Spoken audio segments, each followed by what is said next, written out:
So back in the 2D world, when we wanted to ask how big a shape was, we used this idea called area.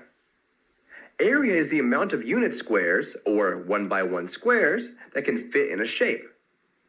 And we can use that to compare the sizes of various shapes, no matter how different they look. For example, what's bigger, this rectangle or this circle? Note the rectangle is longer, but the circle seems bigger overall. And when we compare their areas, we see we're right. The circle has more area. You can think of area as the amount of material a shape takes to make. But what is this? Chapter 43? 2D is out, 3D is all the rage now. And just like how area is a way to quantify how big a 2D shape is, volume is a way to quantify how big a 3D shape is. It answers the question, how much will fit in this shape? So a container that holds more water has a greater volume. Specifically, it answers exactly how many unit cubes, or 1 by 1 by 1 cubes, will fit in a 3D figure. That is the definition of volume.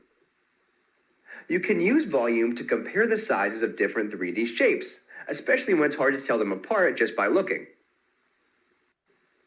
So let's start with prisms. In order to find the volume of most prisms, all but the cone, use this formula.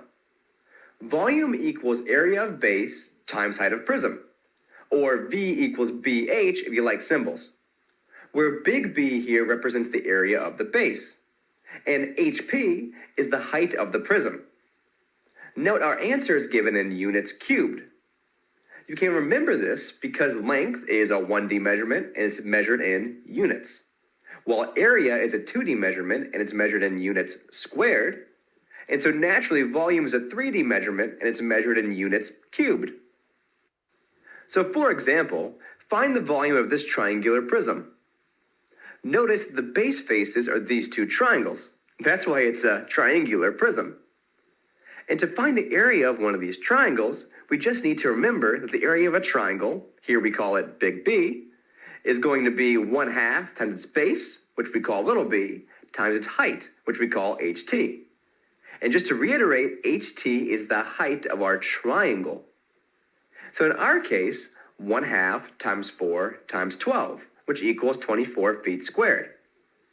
Then by our formula, the volume of this triangular prism is the area of the base, B, times the height of the prism, HP, which in our case is 24 times 18, which equals 432 feet cubed. Note it's feet cubed because our unit of length here is feet and volume is always in units cubed.